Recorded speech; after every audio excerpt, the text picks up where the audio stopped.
INEVAWG is 14 years old this year, and we are committed to engage as many sister networks as possible in conversations about structural barriers to the advancement of women's rights, and the need to repoliticize violence against women, which is how we frame the issue that we are working with in the Global South.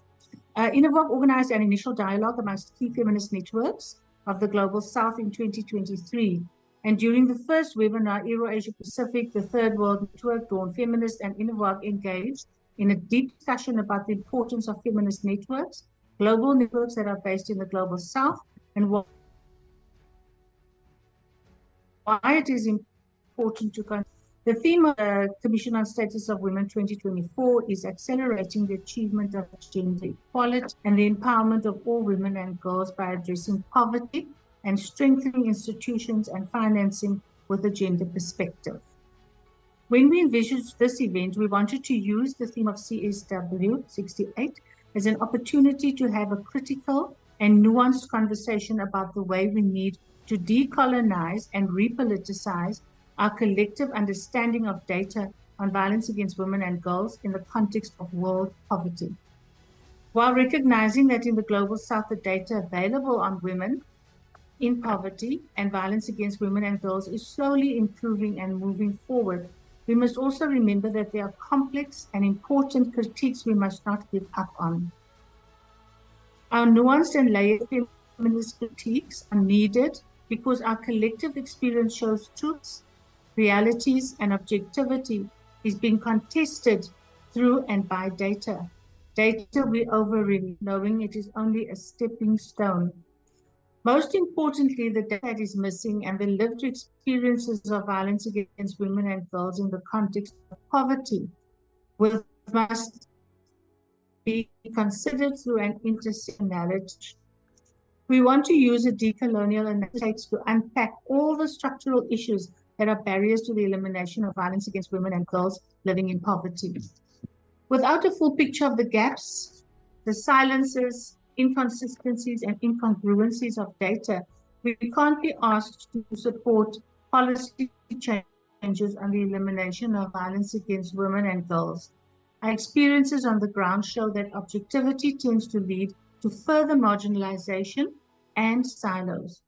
More recently, due to the grave and systematic abuses being experienced by women and girls in Gaza, Palestine, we feel it is also essential to discuss the politics of truth in the world right now and in the world right now.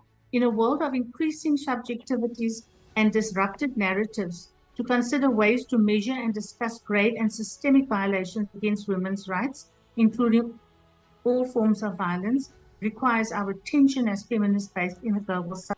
We want to highlight the compounded effect of poverty and violence against women in conflict settings and stress that truth matters to us.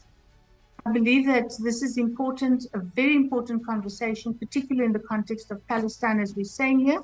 And it's going to be good to hear from each one of our sisters in the South, how they are experiencing, women are experiencing poverty and what the part of our conversation today. So I'd like to hand over to our moderator, Toko, for the next session and to welcome the speakers. Thank you, everybody.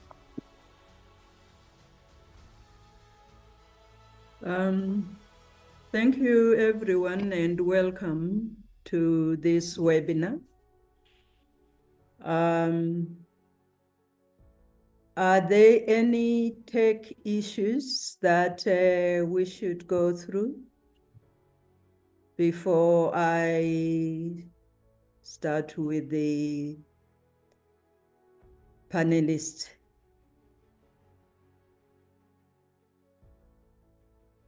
Christine, Maria, are there any tech issues? No, we can hear you. Okay. We can hear you. We're just letting one more speaker in when we can. Okay. This afternoon, we have about 6 speakers, and they will be talking into 2 sessions. I will I think what will work better is to briefly introduce them when they are going to speak, and they can also add on. So without eating into the time, the first segment is contested truths and narrative, focus on Palestine. And we are going to be looking at politics of truth. The questions to be dealt with there on politics of truth is, the truth is being highly contested in the context of the war in Palestine for propaganda purposes. The international law processes are an attempt to establish the truth. The ICJ has brought clarity in many ways, saying it's a plausible genocide. What is the response to this constatation about the truth, or this politics of truth? And how do Palestinians feel, think, and respond to this? The second question is, what is it about the way sexual violence has been understood, covered in the media, utilized in the context of genocide in Palestine, and further, what is missing in the information about women and girls? And then there is also a part, Reham, that deals with poverty of political will in international institutions. What does the current inability to get aid into Gaza say about political will and international institutions? Secondly, from a feminist perspective, what would be the most effective process for responding to the humanitarian crisis in Palestine, and further, what information about women and girls need to be factored in? To guide us into that discussion is Reham Jafari. She is a Palestinian communication and advocacy specialist who believes in the role of the tools of international advocacy and creative art of communication and messaging in communicating the messages of Palestinian people to the international community and the whole world. We'll stop there. Reham, as you start, you can also just tell us one or two things about yourself. The floor is up to you.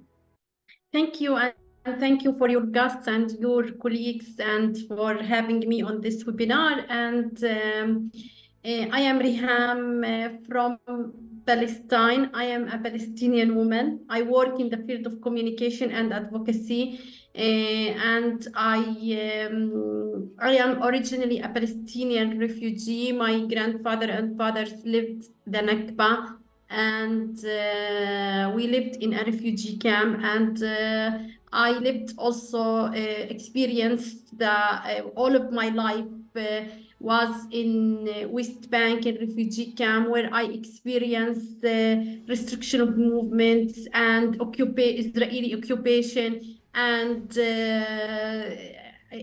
night and daily raid to our camps and our neighborhoods.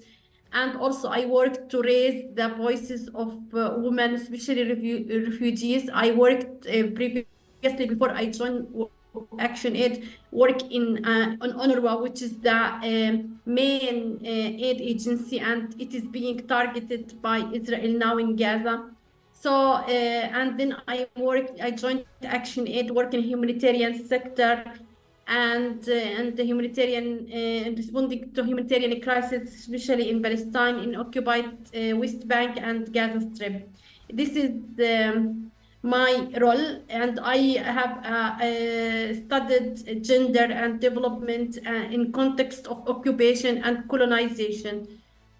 So when we start to talk about the information and the truth and the misinformation about the truth of in context of Palestine and in the recent escalation in Gaza and the war.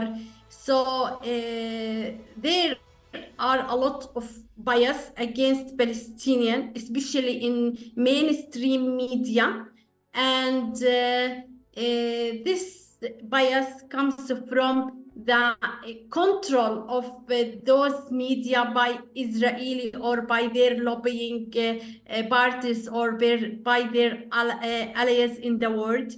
But this war has disclosed the Israeli brutality, the atrocities that were committed in Gaza, and also it attract the attention to the Palestinian cause before 7th of October, the context that Palestinians live in. And Israeli try all the time through its propaganda to use misinformation, false fact to justify its crimes against the Palestinians and to create excuses for its practices and policies in Palestine, especially in Gaza. And it finds that there is a great change in the world opinion and in the world support when there are demonstrations, when there are sit-ins, when there are refusal for those policies. Israeli tries through its propaganda, through its media, through its support to mainstream media to create false information, to spread false information just to justify the illegal practices it commits in Gaza. We as a Palestinian, we try all the time to document our daily life. Social media has helped the Palestinian narrative, and at the same time, social media companies fight and attack and violate the right of the Palestinian to document and to tell their story to the world.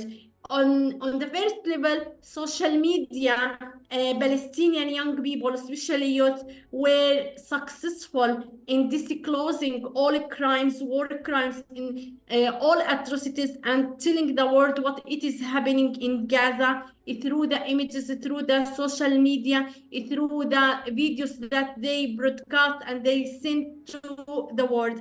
But at the same time, those companies, the management of those companies, it tried to delete the accounts of social media activists and also intelligence, artificial intelligence was used to attack journalists. And there was many times during this war since where Gaza experienced a communication blackout. This means to prevent Palestinians from spreading their narrative, from telling their story to the world. So Gaza has been under communication cut and internet disconnectivity for many times, where the people in the world could not know what it is happening during this cut out. And so this was meant in order to stop spreading the Palestinian story, stop publishing the Palestinian story. But Palestinians all the time try to create some alternative, to use some international SIM and eSIM, but they are not effective to try to tell the world about what it is happening in Gaza. They depend on international and organization, humanitarian organization, to document their stories, to document their narrative to what it is happening in Gaza. even although international organizations were attacked and were criticized, but they serve the Palestinian narrative, especially in Gaza and the West Bank, where it continually documents and raise the reports and statistical reports about the victims, about the conditions of women, about the conditions of children, about the conditions of humanitarian aid, about the condition of health conditions. So, and Palestinians successfully use those reports to tell the world what it is happening. But even there are many successful trials and attempts from the Palestinian people, from the Palestinian people, to tell the world their story, but still the bias, the international community action still are not effective to practice pressure on Israel to adhere to international law, to the international law of wars, to Geneva Convention. Yes, there is a change in the narrative in the world. There is a strong popular support among peoples of the world, but there is no change on the position of the governments that has influence in Israel, that could use these information to practice pressure on Israel, to let her, to force it to adhere to international law. There was a bias in the world narrative, in mainstream media. The language that was used to describe the suffering of Israeli by main media like New York Times, Washington Post, all these, is different from the one that was used to describe the suffering of Palestinian. So massacre was used to describe the victims of Israeli, but it is not used to describe the victims and the scale of killing that Palestinians were exposed to in Gaza. The numbers are not dealt or addressed in the same way. The number of victims are not dealt and addressed in the same way that the number and the victims of Israeli that was used.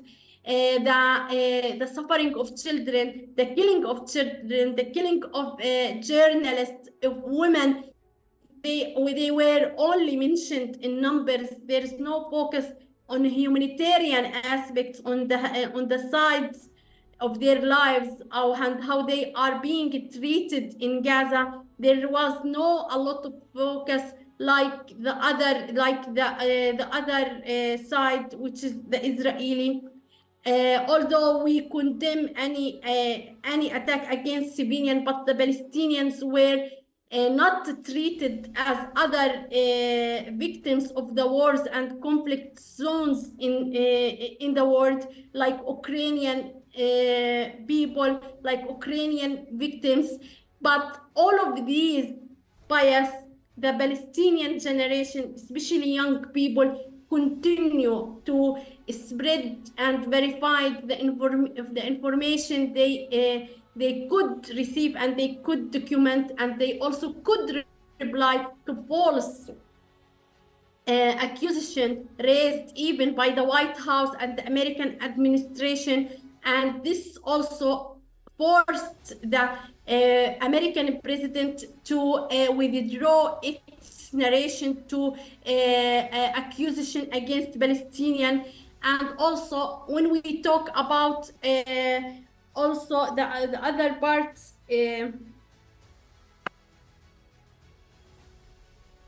when we talk about the context of sexual violence in context of Palestine, sexual violence was employed by Israeli media and Israeli propaganda without evidence. Until now, there is no evidence for sexual violence or sexual crimes committed by Palestinian groups. So when Israeli tries to accuse Palestinians of committing sexual violence against Israeli women, they were mentioned without evidence, without cases. There is no clear cases or evidence showing that Palestinian committing sexual violence. On the other side, the Palestinian women were treated very badly in Israeli prison, and there are many testimonies released by Palestinian women who were detained recently in Gaza and who were also detained in West Bank, and they stated that they were threatened with rape, they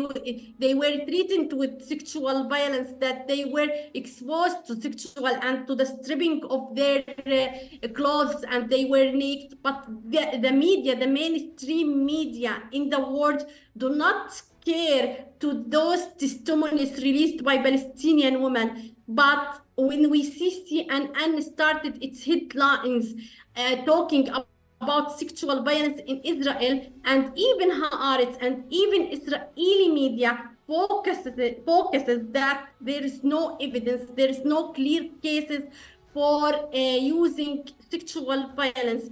So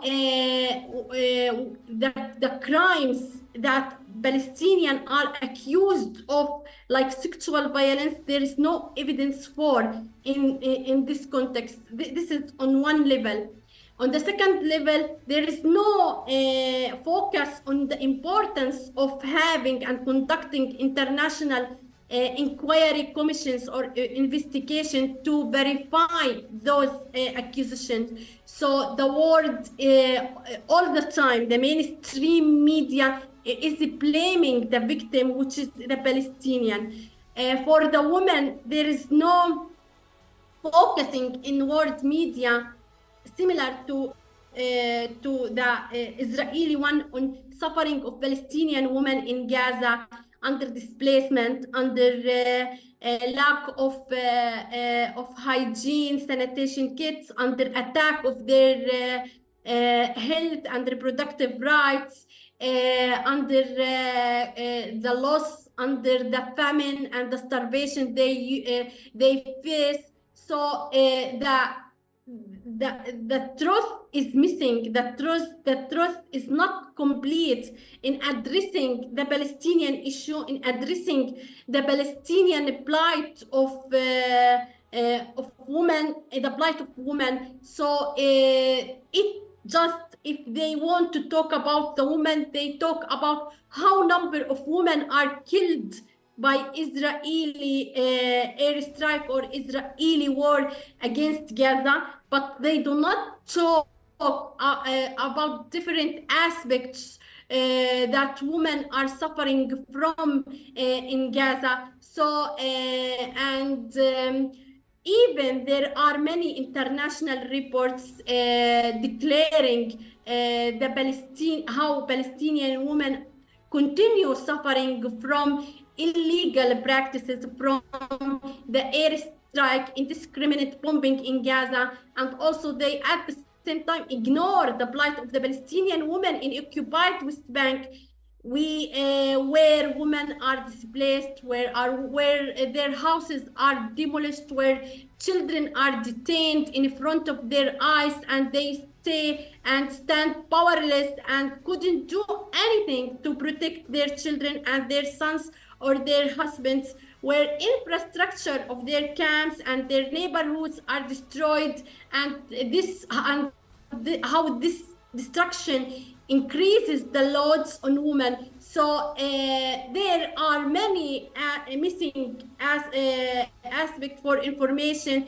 that could address, that could highlight the suffering of women, and also there is some, especially that maybe there is some lack of international media that could focus on this side of women, but they are a few. We can say that Al Jazeera English, for example, it tries to highlight some parts of this suffering, but this is not enough. We need to be addressed like how Ukrainian women, the suffering of Ukrainian women were addressed. We need to be dealt to consider our suffering, according to international reports that used to highlight the suffering of Palestinian women, we are not appearing in the mainstream media as other appeared, as other has the share of coverage, the share of time. We are mentioned quickly, we are mentioned in a short time, we are not given the time that was given to other parts of the conflict as we are not given the time as the Israeli was given. And you see that they were giving a great spaces about to talk about their reality, but the Palestinian women were not given that spaces. And also, Reham, you have 2 minutes. okay, I will try to finish. So if we are talking about the aid and the inability of aid organization in Gaza, so this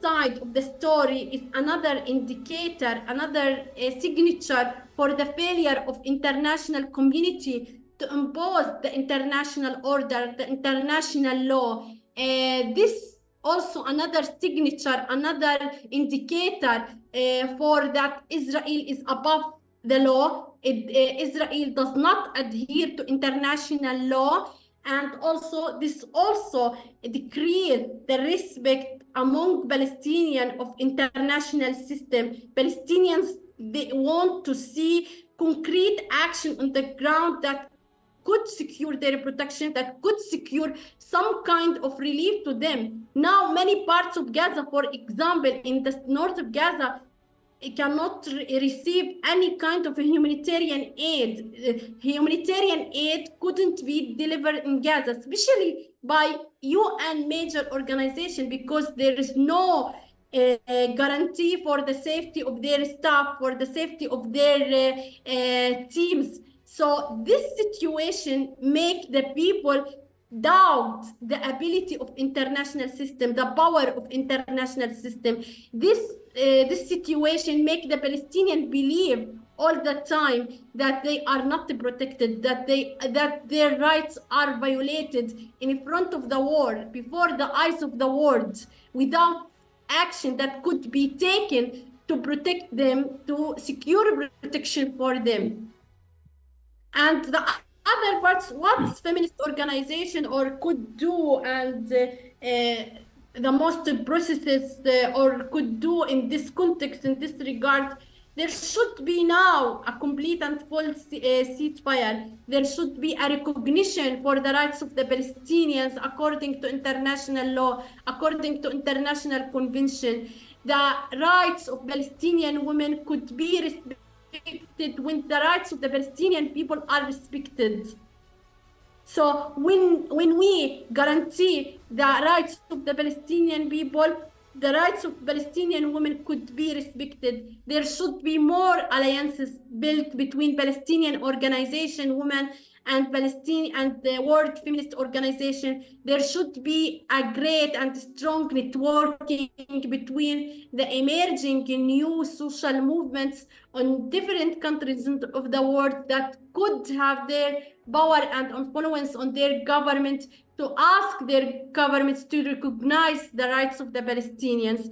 There is the Palestinian context or this war is a result of lack of action and inaction to recognize the Palestinian rights, to end occupation, to end 16 years of illegal blockade against Gaza. Thank you, Rehan. You are going to have maybe a minute or two at the end when we do reflections to pick up on what maybe you have rushed through. And also at the end of the next session, we are going to have a statement on Palestine read. So let's move on to the next session. The next segment that looks at global South Ohaila, feminist. Ohaila also, has she spoken? The second speaker. Sorry. I thought she's speaking in this segment. Oh yeah, it is this segment. Sorry, I thought you were moving to the next. Sorry. The second segment is about the Global South feminist critiques of data on violence against women and poverty, missing narratives and experiences. We're going to start with Leslie Ann Foster. She will speak on the lived experience of women in South Africa, the decolonial and women's rights approach. Why are they essential when we consider what it takes to repoliticize violence against women and girls? COVID-19, how has the missing data affected women in Africa? Leslie Ann Foster is the Executive Director of Masimanyane. Masimanyane hosts INEVAWG network. She's the head of the network in that instance. And I think I'll leave it there, Leslie Ann. Thank you very much. Yeah, I'm just going to speak of the experiences that we've had in South Africa around missing data. And mainly it's the fact that the reporting of certain acts of violence, rape and sexual violence, domestic violence included, is not yet part of the South African Police Services lexicon of services, I would say. So if a woman is beaten up, she goes to a police station, it is considered, it could be considered just, you know, a great, what they call it, grievous bodily harm. And so femicide in South Africa also is lumped together with murder, generally speaking. So there isn't a way in which the data that comes through, and it's a big problem in South Africa, is desegregated and tells us exactly what the experiences of women are.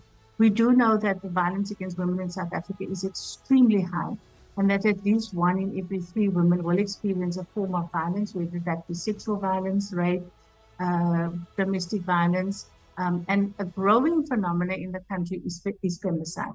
Women are being killed, they are being dismembered, their bodies are missing, you know, families are not able to get closure around that. So there's a lot of gaps in the way in which we collect data. We have got a lot better over time, but there's still enormous challenges around that. And the challenges are also that we face is the fact that we have, you know, a particular legal system which is really difficult to navigate for rural women, for marginalized groups of women. And this is very problematic in our country. In COVID, there was a phenomenal effort made at the start of the pandemic to record how many women were calling in. And after the first month, the Minister of Police said that there were about 120,000 cases, which was enormously high. And that was contested.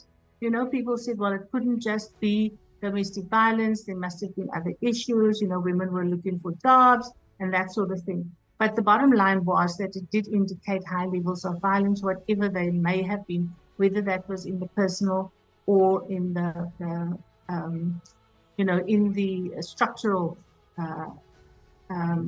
element, I should say. So we had very many difficulties like that. What we as an organization are seeing is that often women are killed, particularly in rural areas, and that doesn't get recorded at all, doesn't get recorded. One of the biggest challenges we have in South Africa is that the police are measured on crime reduction. So every quarter they give us, you know, the stats on how many crimes there have been and how they've been reduced in certain areas. That is very difficult because when women report these cases, and what happens is that the cases are not reported by the police because it counts against them to have a reported rape or reported battery and things like that. So that's a structural problem that we have, and we've been working. We have intense advocacy around that because it's very problematic that the police can turn away a rape survivor, particularly if they're children. They'll say no, they can't give evidence in court. It's difficult to get a coherent story out of them and so forth. So those are terribly difficult stories, challenges that we face in the country of South Africa. Our legislation is also gender neutral. So men use the domestic violence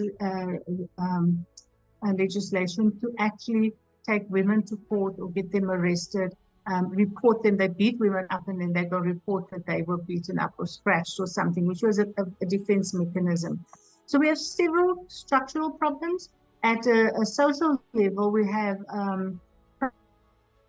problems around communities being very secretive about domestic violence, about rape, about sexual violence. Rape in families is almost always hidden, especially when it's children that are being raped. And we've had cases in this week where the families try to mediate between the person that is the perpetrator and the young child that has been raped. And they also use traditional and cultural mechanisms to pay off. So, a man can pay a goat or a sheep or a cow as reparation for having raped a child. So I think, and we know that across Africa, these are the kinds of problems that we face. The issues around child and forced marriages, which is a very big form of violence that occurs on our continent, that is aided and abetted by families, by parents often. It's become an economic issue. But those are not reported cases of violence. So those children, when they are forced into marriage, are raped repeatedly and face tremendous trauma, and they often have early births. That affects their sexual and reproductive health and rights for the rest of their lives. So we see that families are not, they cover up, they're not able to report that. So I think basically in a lot of the countries, and South Africa particularly, we have not yet had a countrywide study on violence against women that allows us to understand the extent and the forms of violence that occur here. What we get is the information from women's groups. That's about the most reliable source of information that you can get, but it's also not properly coordinated so that we have a real picture of what is happening. So I think those, just as a start off to this, talking about the missing data, is the data around what's happening to women is really, really very thin on the ground. There's no political will to actually get the data from the communities and from society as a whole. And then, of course, there's the underfunding of the sector, which is a very big problem. Violence against women, because the numbers are not clear, the funding for it is always limited.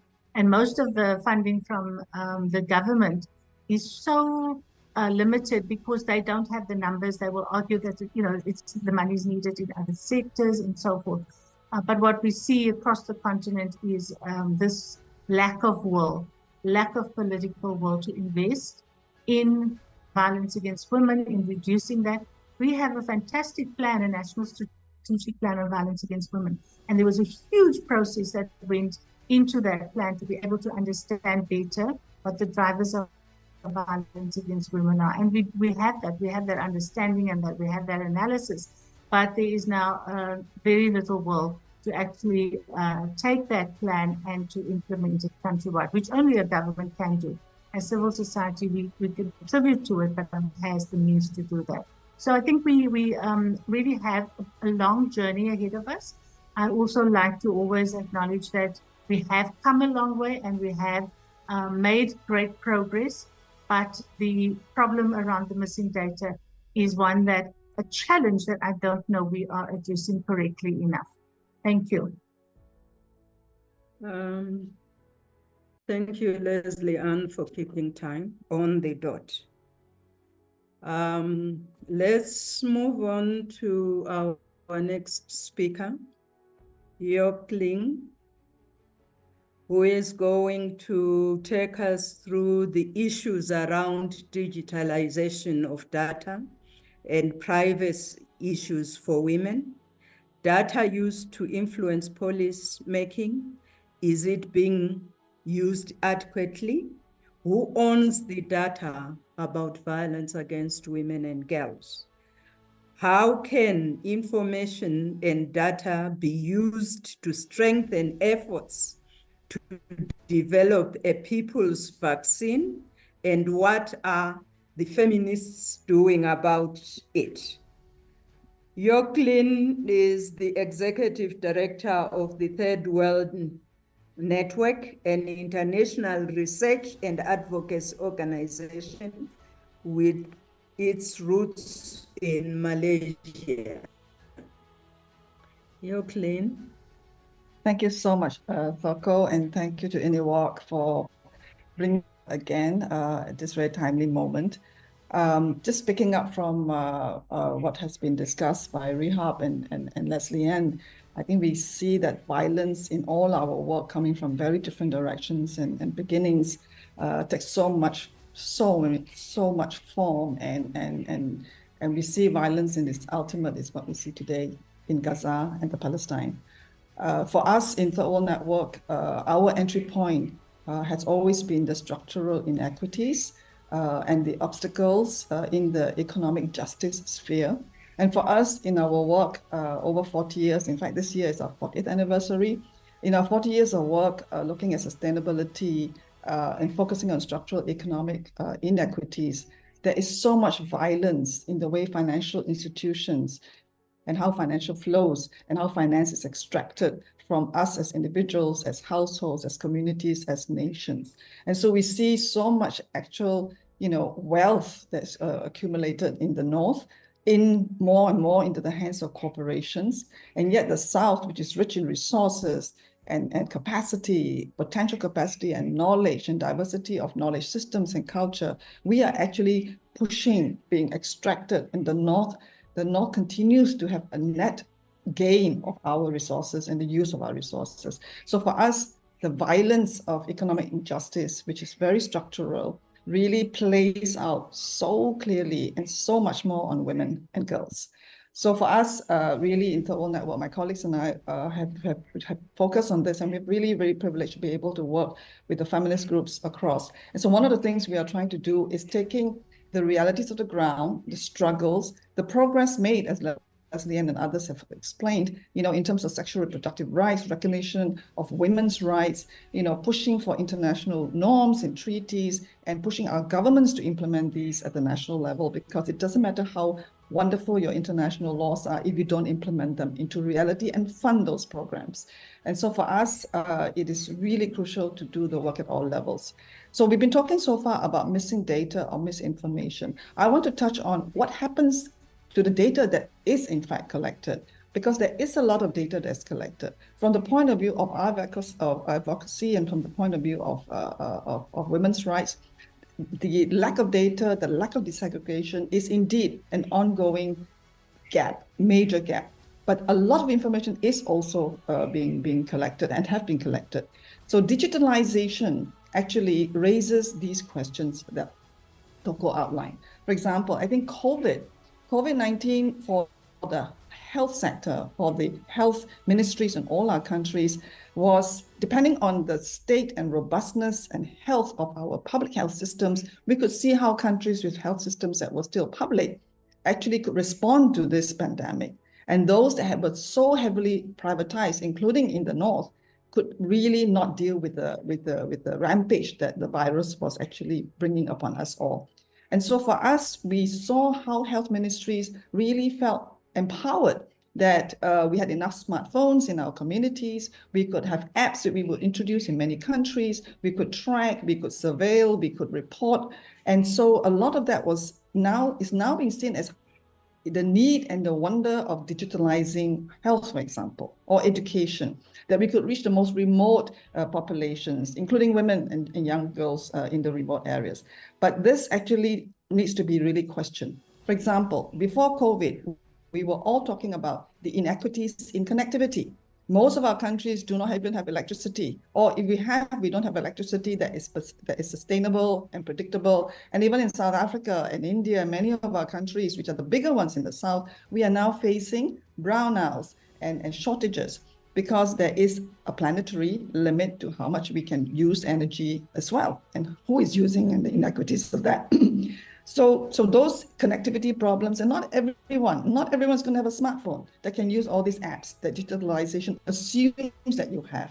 So there is a financial cost to that. And so we risk in digitalization the more marginalization of society, of the more vulnerable, and women do fall into that again and again. But the data that's been collected, what do we do with that? There's a lot of good use. I mean, we've seen it used well as well. But we are very concerned that in our work in Third World Network, we see the move by the big tech companies, Facebook, Google, you name them. They have been collecting so much data, credit card companies, insurance companies, private hospitals. Every time you buy something, every time you use your credit card, every time you go into a hospital and data is collected, the more we privatize, the more all that data is actually in the hands of the private sector. And so one of the things we saw in the last 10 to 15 years is that in every negotiation of so-called trade agreements, there will be a chapter on e-commerce, which we think is, it's all innocuous. You start talking about buying and selling on internet. But really, if you look at what they're trying to do, is to make sure governments, especially in the South, do not regulate. So for example, data that's collected in different ways by Google, Facebook, Twitter, credit card companies, etc., and banks, they want to be able to move that data across border. So we lose the sovereignty as a nation and as individuals, as a community, in terms of how data that we share is going to be used. We don't know where it's going to end up. And so we see every time you Google to look at something, and all the advertisements that pop up on your screen shows that we are being so monitored. So our behavior, our consumption pattern, how often I take e-hailers every day from my office to my workspace, all this is information that is really used to really understand us in a way that's not just about privacy violation. That's important. I think a lot of us working in this area have actually raised the issue of privacy and the data protection in terms of our private consent or not to be used. But there's a lot of commercial mining of data. So the more the big tech platforms and companies try to get our governments to agree to agreements in the World Trade Organization or in trade agreements at the regional level or bilaterally and north-south, they are trying to make sure we don't regulate, we don't have accountability. And I think that's something for us as feminists, we have to make sure we understand what's happening, and we have to engage to make sure that we do have governance over data.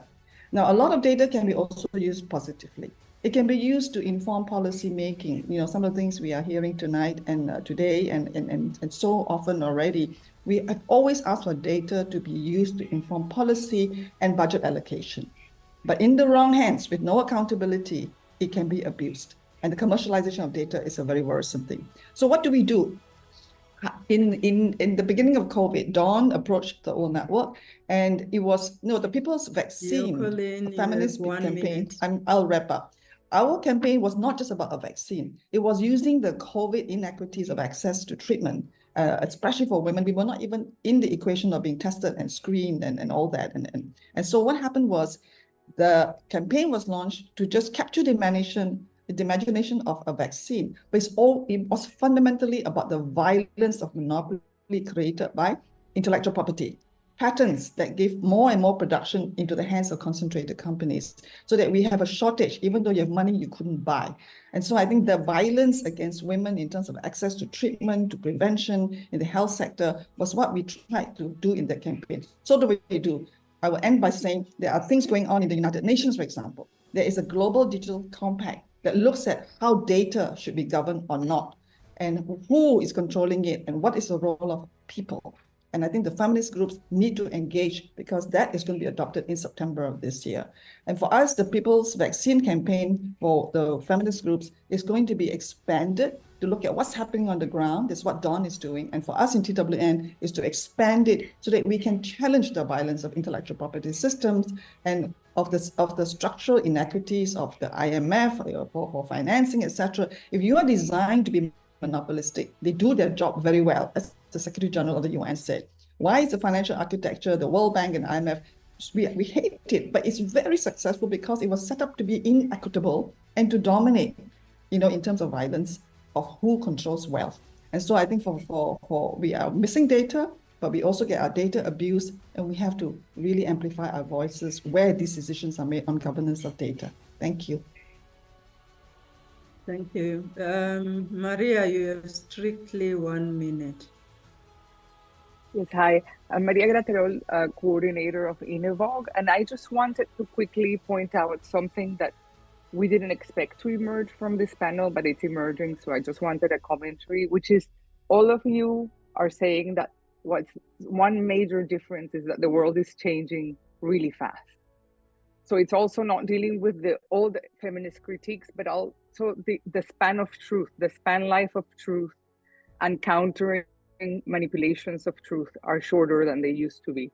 So the strategies we need to counter all those challenges to data or truth, it seems the response needs to be quicker, and things are forgotten sooner than they used to. So I was even thinking Iran, which last year was so close to our hearts and our mind, a really extreme situation that also started with a specific situation of violence against a woman. It's not as alive, that discussion. Post-COVID, post-conflict, it's not as alive. And I think finally, on the point of our privacy, the leaks of data that are happening around the world, and how already poor women may end up more impoverished because there's a data leak of a phone company that's being then hacked somewhere else. So I think the issue that it's the changing and interactive effect of all these issues is, I think, what's emerging different about this discussion. Okay, thank you for that interjection. We're moving to the next segment, where we have Rashid and India. 2 speakers. I will give you 6 minutes each. When we start, you can divide it amongst yourself. You are focusing on the intersectionality and CEDAW. How are women challenging current approaches to data?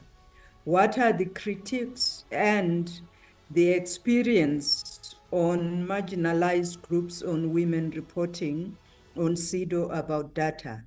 Examples of young women in Indonesia, example of intersectional coalition, and what is emerging for their critics. Vashit and Vivi coming from the International Women's Rights Action Watch Asia Pacific. We usually call it Euro Asia Pacific.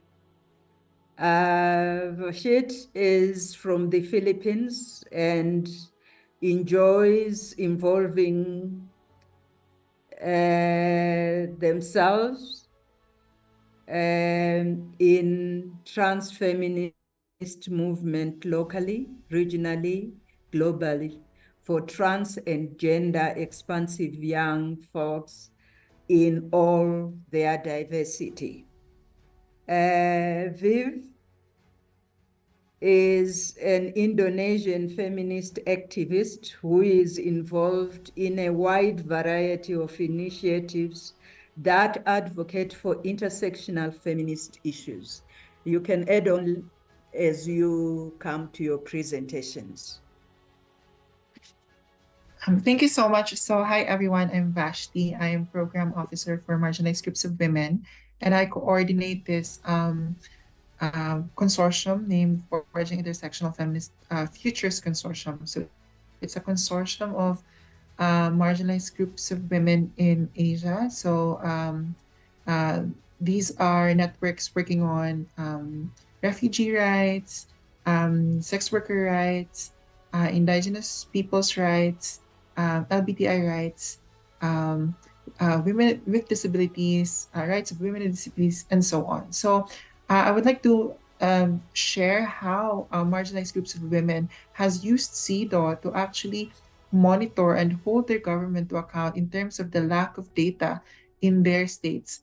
So we've seen from last year during the 85th and the 86th session where I was coordinating that different groups, indigenous groups and women with disabilities groups have been asking their government to provide data on the gender-based violence that they experience and the lack of access to justice once they report the cases. So I think it's important how the framework of CEDAW has introduced intersectionality as a concept under General Recommendation 28 because marginalized groups of women has been able to elaborate their issues and actually demand for the state to ensure that their lived experiences in relation to other women and men are recognized, and that the unique, compounding, and aggravating forms of violence that they experience are highlighted. So I think I wanted to share how, for example,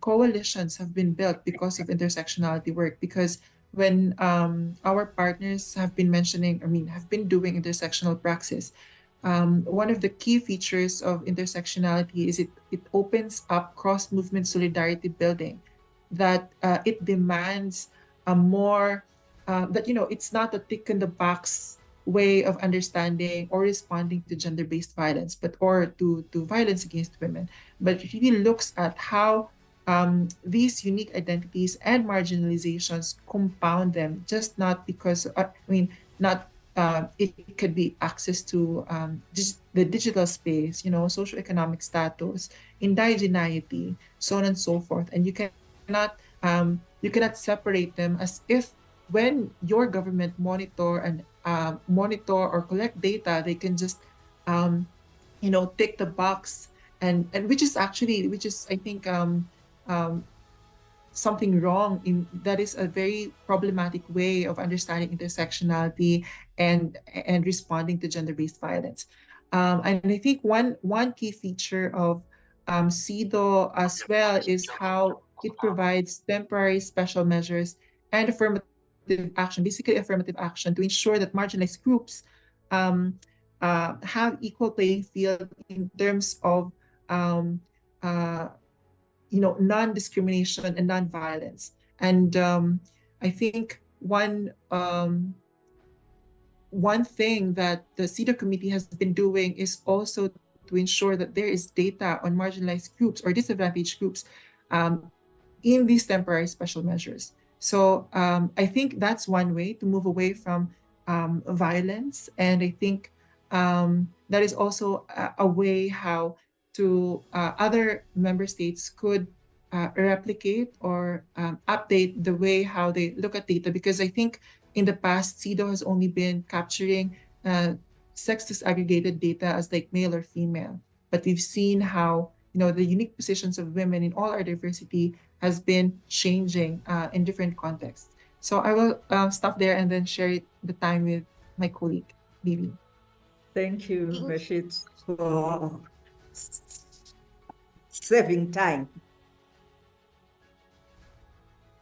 All right. Viv?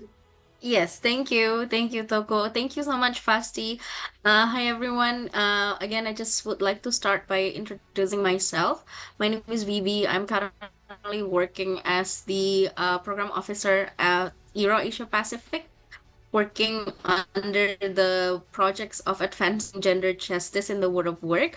But I also happen to also be part of an Indonesian feminist collective that is called Jakarta Feminist, that I think I just want to compliment in terms of, in this discussion, I just would like to compliment in what Fasti mentioned in terms of the importance of how using CEDAW framework, especially to demand data collections, especially to document any discrimination or gender-based violence that's happening in in their country. But I think before that, I just would like to kind of start with looking in terms of what's going on in Indonesia, especially because I'm Indonesian. So I would just like to start first with the critiques of like in terms of how data is being documented or even the collections of data itself. I think Vasti mentions about intersectionality. So I think the critiques definitely start during the documentations. It's either it's not being collected, or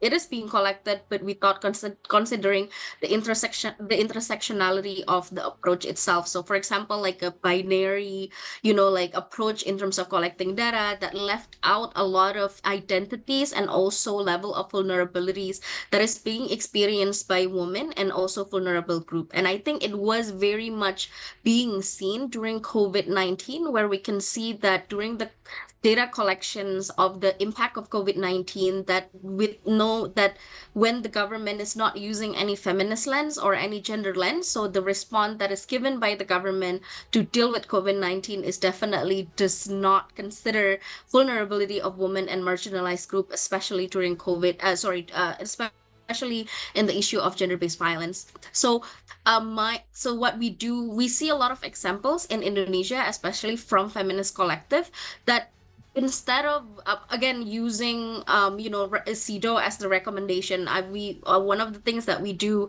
in Indonesia is, because we have the general recommendation 35, CEDAW GR 35 on gender-based violence, that recommend to collect and also analyze and publicize data on femicide. And I know it was supposed to be targeted to the government, but somehow a lot of civil society thinks that it's also important for them to also complement in terms of like fulfilling the gap of data in terms of gender-based violence itself. So one of the example is that my collective in Indonesia, we also do this project that is called Counting Femicide, that we have been doing since 2015, and we have been the only civil society organizations that monitor media in terms of how they actually how they actually portray victims of femicide within the media. And what we find very interesting is also, again, because of there is no intersectionality in terms of how they actually reporting the case. So we found, for example, in 2022, among 267 numbers of femicide that is happening in Indonesia, we only find 5 trans women that is being reported being murdered in Indonesia, when in reality, we know there are more than 5. But again, because of the misgendering, and there's no intersectionality in terms of understanding the gender sensitivity of it. So it means that so many cases of gender-based violence that's supposed to be under the category of gender-based violence is not reported as gender-based violence because of that kind of, the lack of intersectionality of documentation itself. So yeah, I think I'm just gonna stop right there, and in case there's any other questions or more discussions, then we can move on during question and answer. Thank you. Thank you, Vivi. Let's move on to our next speaker, Ohalia, who is going to speak on Palestine, focusing on information, methods of gathering data, gaps, quality of data, media, manufacturing truth, lazy, shocking drops in standards of journalism. Ohalia Shoma is from SAWA organization. She is the Palestine General Director. She is a human rights activist, an expert trainer in GBV, and has developed anti-violence programs and published manuals on eliminating violence against women and children. Over to you, Ohalia. Yeah, thank you. Truth can be easily lost in the narratives of the reality, various of illusion. What is said in the mainstream media and the messages they promote are meant to serve the interest of those in power and to justify the mass atrocities committed by them against oppressed people. They mean to erase the reality, but it is impossible to combat. It is the testimonies and stories of Palestinians, the critical analysis of the misleading headlines, and the promotion of the independent journalism on social media that have played a huge role in contesting the propaganda and the false political narrative promoted by mainstream news outlets who continue to silence Palestinian voice and their allies.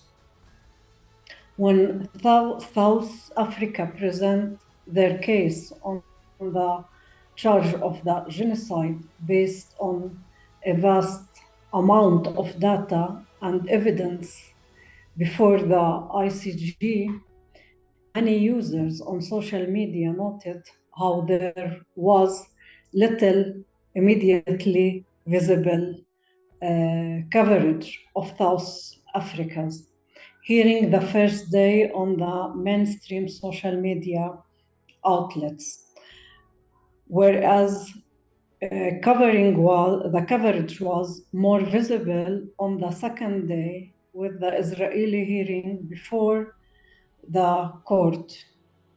Users were implying as a bias in the way narratives were presented to the public on the reality of the Israeli aggression on Gaza. False propaganda serve that justify the atrocity in Gaza by monopolizing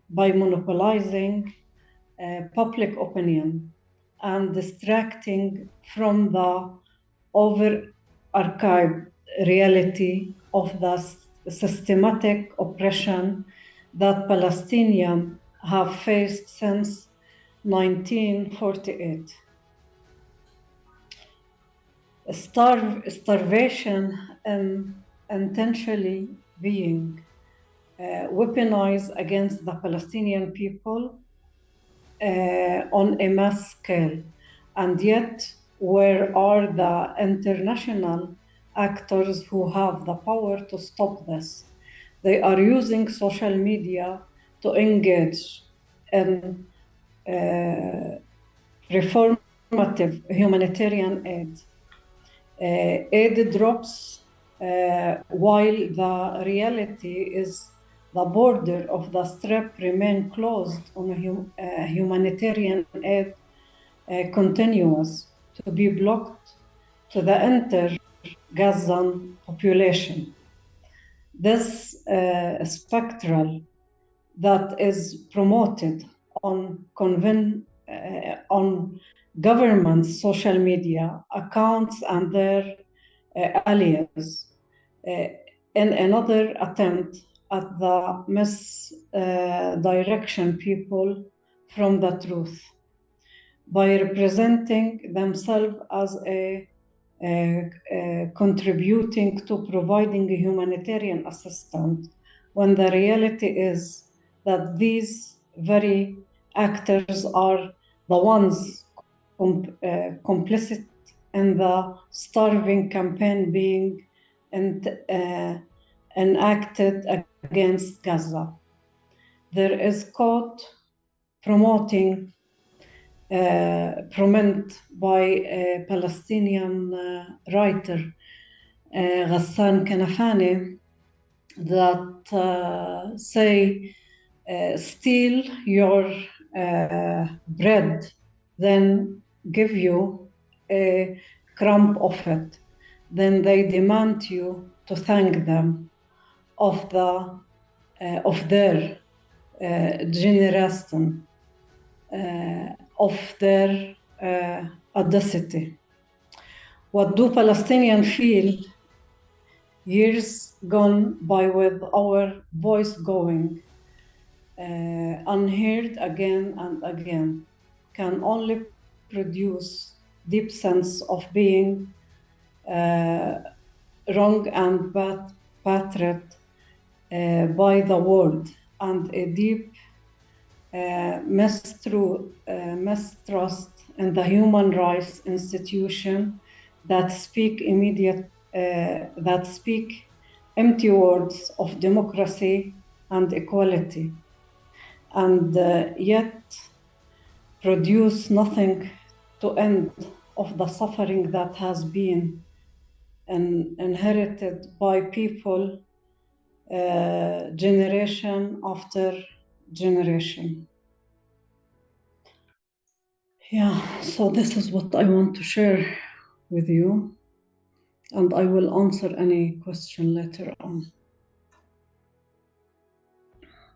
Thank you for that.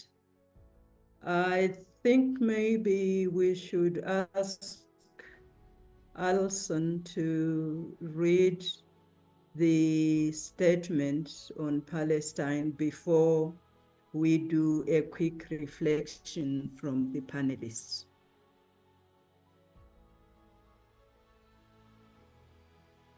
Alison, are you ready?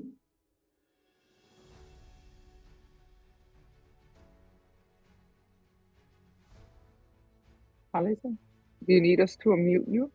Please, Christy, could you please unmute Alison?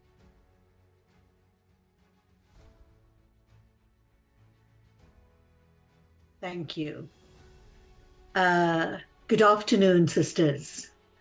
We meet at a very, very difficult time in the world where information and truth is highly, highly contested, and privilege and power arrests the rest of us from really knowing what's going on. So I would like to read the statement in line with the fact that this discussion around data and truth is happening as a genocide is unfolding in the world, not only in Palestine, but in Sudan and in the Congo. So here is the statement. As participants and activists of the virtual Commission on the Status of Women 68 NGO Forum, we stand firm in our commitment to addressing the pressing issue of violence against women and girls in the Global South. As co-organizers of What Does the Missing Data Tell Us About Violence Against Women and Girls, held on Thursday, March 14th, 2024 at 8:30 a.m. New York time, we find it important to shed light on the critical gaps in our understanding of this prevalent issue. Our collaboration, led by Masimanyane Women's Rights International and the International Network to End Violence Against Women and Girls, in partnership with organizations such as International Women's Rights Action Watch, the Third World Network, the Pan African Palestine Solidarity Network, the Initiative for Strategic Litigation in Africa, and the Feminist Humanitarian Network and Action Aid Palestine, stresses the urgency and importance of this conversation. By fostering South-South collaboration, we aim to decolonize and repoliticize the narrative surrounding data on violence against women and girls in the context of poverty. Recent events, particularly the plight of women and girls in Gaza, have emphasized the need to confront the politics of truth. We refuse to overlook the systemic abuses faced by women in conflict zones and the implications of distorted narratives. Truth matters to us, and we are dedicated to amplifying the voices of those whose stories often remain untold. Throughout the webinar, which focused on contested truths, Global South feminists' critiques of data, and the missing narratives and experiences of women and girls, we aim to pave the way for meaningful change and action by addressing these issues head on. Furthermore, we call for the following. all states to ensure Israel's full cooperation with the UN Independent International Commission of Inquiry on the occupied Palestinian territories, including East Jerusalem. They should also ensure access to Israeli prisons for thorough investigations into violence against women. 2, all media workers should engage in activism to ensure that all media outlets, especially the New York Times, adhere to professional journalism standards. They should demand retractions of any untruths or fabrications in reporting violence against women during the 7th October attacks on Israel. All gender activists and feminists should demand clarification from the UN Special Representative on Sexual Violence in Conflict, Ms. Pramila Patten, regarding her report on sexual violence related to the 7th October 2023 attacks on Israel and the methods of her investigation. Despite the report stating its inability to attribute the sexual violence solely to the 7th October attacks, it has resulted in more harm than good. In our assessment, her report has allowed for misrepresentation and manipulation of sexual violence in the propaganda wars of conflicting parties to the detriment of women. All states ensure the implementation of provisional measures outlined by the International Court of Justice ruling on the January 26, 2024. All states to ensure that Israel provides immediate, unhindered access for humanitarian aid delivery to Gaza and the West Bank. All female government ministers worldwide should collectively advocate for an immediate ceasefire and the cessation of genocide in Gaza. The UN should address the ongoing wars in Sudan and the Democratic Republic of Congo with a focus on ensuring urgent attention is given to the conflict-related sexual violence against women in these countries, as well as in other conflict zones where civilians, especially women and children, are targeted. And 8, as feminists from the South, we pledge our solidarity with women and girls in the global South who still face the brutality of sexual violence daily. As we convene for this crucial dialogue, let us remember our shared vision, a world where all women and girls live free from violence and enjoy equality, autonomy, freedom, and justice. Together, let us drive change and advocate for the rights and dignity of women and girls everywhere. The signatories are the organizations mentioned earlier in the statement and whose logos appear on this statement. Thank you, Toko. Thank you, Alison Lazarus, who I didn't introduce. I just said her name. She comes from the Initiative for Strategic Litigation in Africa and Pan African Palestine Solidarity Network. Thank you, Toko. Are there any questions coming from A? If there are no questions, we'll go on to the Sorry, we lost you. Okay, I again. think we have one question here. panelists. Okay. Okay, so there is a question on Facebook by Idoko Mona Lisa. It says, what are the possible ways to help curb gender-based violence in cases where victims are sometimes made to withdraw cases after it is being reported? Did I take that again? What I will do with the questions is, as you do, no, just hold on. What I will do is that as you do the reflection, if you want to answer the question, please pick it up. And as we go around doing the reflections. Did you all catch up the question?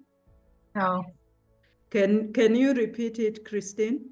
Okay, I'll take it again. A question from Mona Lisa.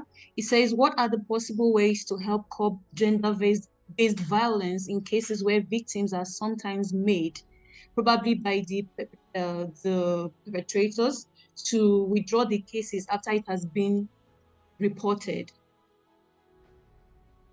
Okay. The question of yes, withdrawal of threatened, yes, yeah. have to withdraw the case. Okay.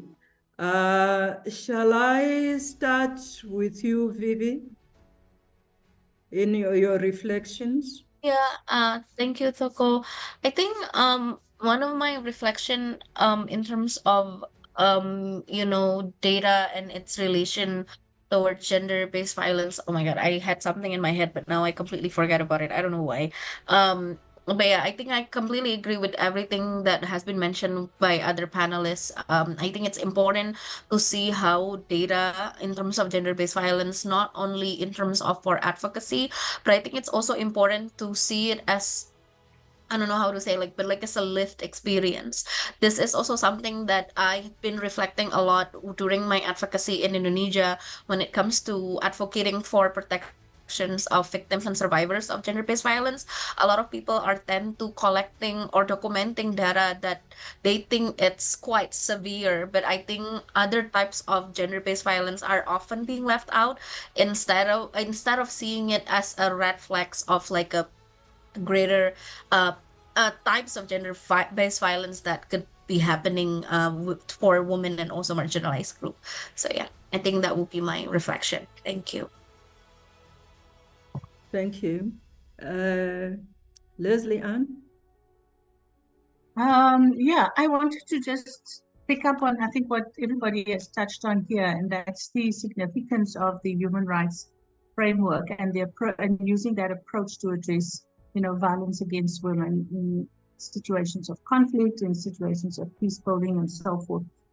Because the human rights framework still is the most powerful framework for us that gives us norms and standards that are, embedded in international law. And what we are seeing is that there's been an attack on the multilateral systems. There's been an attack on international law, some of which South Africa is helping to restore the credibility of those multilateral institutions by supporting, and by the way in which it is supporting Palestine in this current genocide. So I think we have to think and continue to use the systems that are available to us, because that's what they give us. And they give us that framing, they give us, the norms and standards, which are very important. And I think a lot of you have referred to that as well. I also just wanted to touch on the issue around decoloniality and why it's so important to us at INEVAWG, is because it has affected the South so powerfully. And we have to, and it has shaped our identities, it has shaped, the way in which we live our lives and our whole well-being. And even in the case of that, we need a very strong decoloniality approach, because the countries that are supporting Israel are from the north, and it's now we're seeing countries from the south really gearing up to say, we are standing with Palestine and we're standing against the genocide. So I think that the systems that are there are really powerful. And I've been amazed at how, listening to various countries now making the points at the International Criminal Court of Justice, how they are using international law, to hold to account the state of Israel. But I also want to say that it's important for us to be able to bring that down to the local level. And this question about how do you help women or withdraw cases is really about helping women to understand accountability, in their lives, and how and helping them to see how the criminal justice system has to be, to support them in holding perpetrators to account. I mean, I'm just dealing with the case now we have been asked to comment on, and it's really difficult when you're confronting this on this basis all the time. And I think we do need a decolonial analysis of violence against women, which requires the recognition and disruption of the legacies of racial, gender, and geopolitical inequalities. Joachim has referred to some of that. But the disruption of systems is what we have to work through right now, because we need to disrupt the domination of the media and the misinformation that comes through, the domination of private companies taking our data and using that for nefarious reasons. I think we've got to talk about disruption, which is why we talk about repoliticizing violence against women, because it's only in disrupting the systems that we are able to repoliticize. Thank you. Thank you, Leslie Han. Rashid? Yeah, for me, I have three main reflections from the conversation, and definitely agree with everything that has been shared. I think the first one that I've seen that has been reoccurring is the hierarchy of data, and how colonial also the treatment of data and gender-based violence. I think this has been already mentioned. I don't want to further that, but we look at it in a country level where gender-based violence or violence against women, we look at them in hierarchies and what and who are the women, right? Like, I think this is why intersectionality and mainstream intersectionality is really important. At the same time, we look at it on a decolonial perspective, where we see which states are being prioritized in responding to gender-based violence. So, this is very intricate systems of oppression and marginalization in terms of understanding or even responding to gender-based violence. And then the second point is, I think we also need to look at the intentionality of data collection, because when the women's movement are not demanding to collect data, but because out of DEI or, how intersectionality, for example, as a term has been pink-washed or captured by businesses or by the government without really an informed reflexive and conscious decisions from the marginalized groups of women, we really have to question that and really need to assess whether it's impacting the conversation or the discourse on gender-based violence in a more positive way, or does it even, add on to the multiple burden that we all experience in terms of our experiences of gender-based violence. And of course, like what Yokling have been mentioned, data use. How has data been used, and how has this really, how is our data also extend to our idea of bodily autonomy, especially in a digital space right now? So I think that's it for me. Thank you. Yokling? Yeah, thank you. Thank you for the reflections. I was just thinking, I think one of the, we've been identifying this among all of us in the work we do, but I think it will become more intense, is to navigate contradictions. I think what has come up very strongly that in the human rights framework that we all actually believe in, and we will not surrender that, because it took so many generations, especially of women, to fight for those human rights norms and the mandates and the mechanisms like CEDAW, for example. I see just so much of the work we all do from different entry points, looking at CEDAW as a potential, because whether it's small farmers, for security, impact of climate change, women are always not just victims, but also the movers of change and the defenders and the guardians of seeds and ecological systems of food production. And so, and increasingly many of us are looking to CEDAW as the human rights mechanism. So I think that is going to expand, but that means that the role of the state is something that we get very challenged on. It is very clear from our discussion that we need to do the local, the community organizing, the national level, because the international system reflects the national. So, so we cannot rely on good negotiators in Geneva or New York or in the treaties. We are going to make sure that it is part of our national position, psyche, and is internalized. And that means that the work at the national level is so important. I think all of us here and outside believe and we work on that principle. And I think we will find it harder and harder to navigate that, because xenophobia, the pushback on the rights of women, the normalization of violence against women in some places, and the closing of civil society space, those are real. But we must not become cynical. We cannot give up that space, because every time we give up a space, the vacuum is not a vacuum. The corporates move in, the extremists, conservative move in. So we must always defend that public space and differentiate that from the people, especially the men, who actually fill that space. And I also want to sort of end by saying that, there's going to be a general, the UN Secretary General's office is going to be open for election.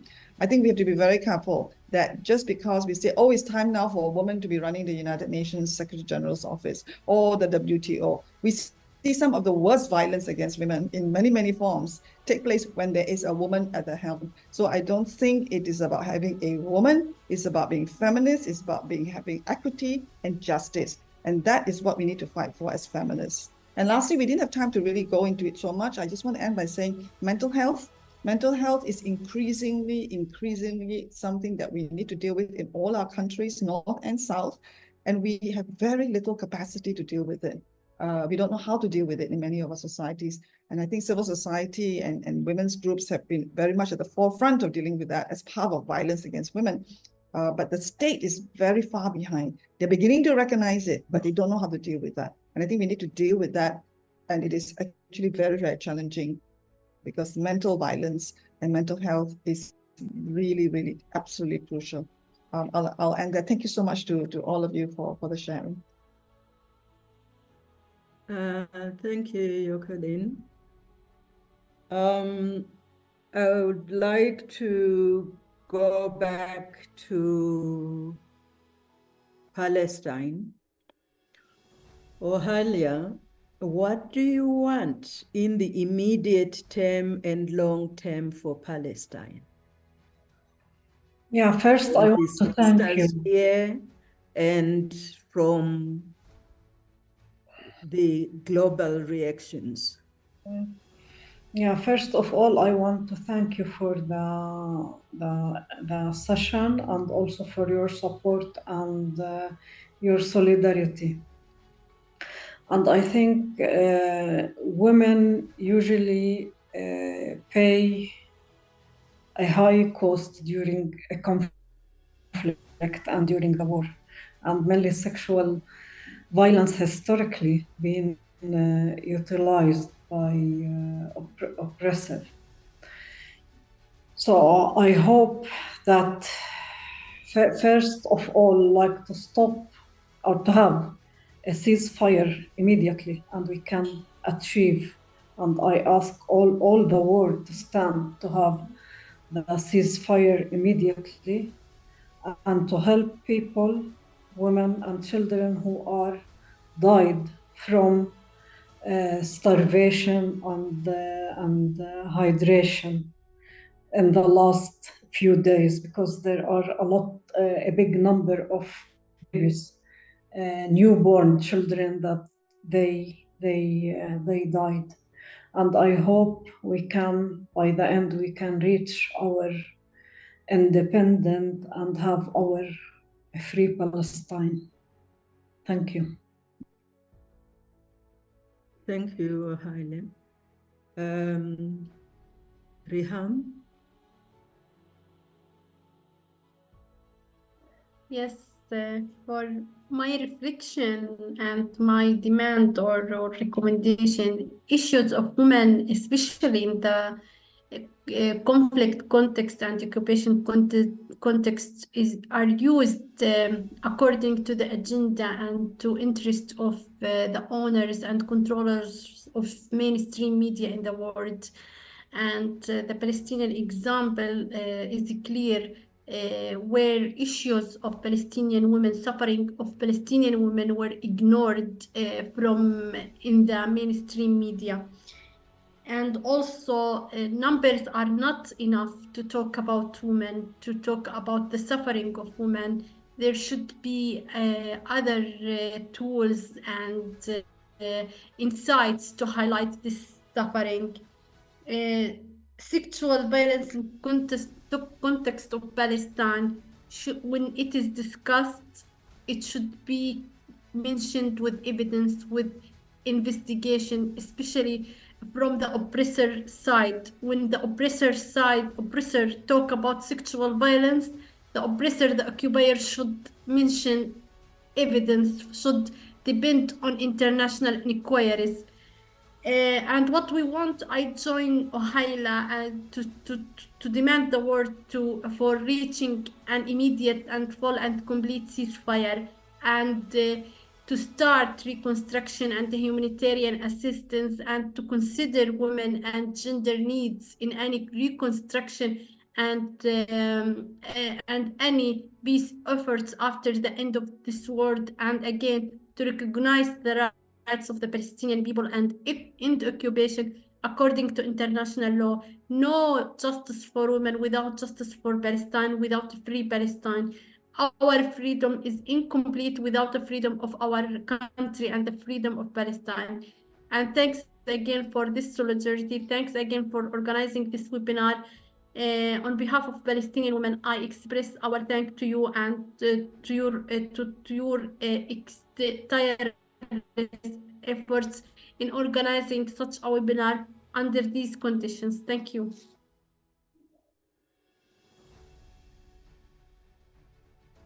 Thank you also, each and every one of the panelists, for taking the time to share your insights and to be able to be with others to discuss issues that are important to women, that are important to us and the peoples we are part of.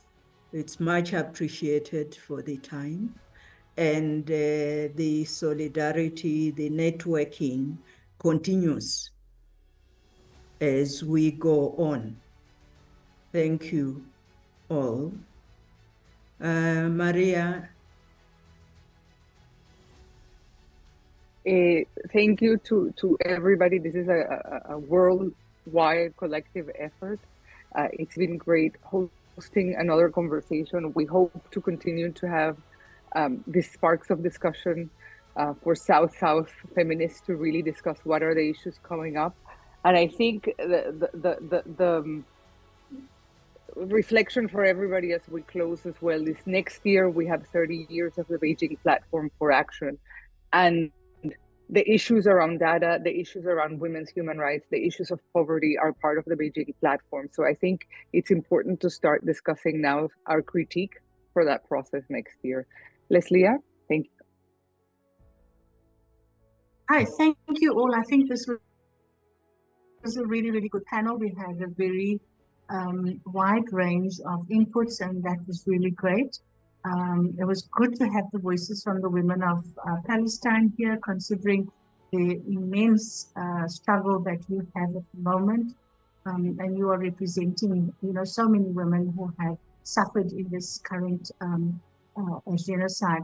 But to everybody that is on here, thank you so much for your contribution.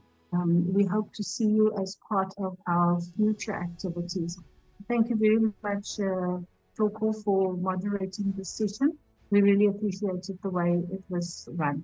Thank you to the tech team as well for the work that they've done. And Maria, thank you. You're a star. Thank you. You're a star. Thank you. Thank you, everyone. Ciao.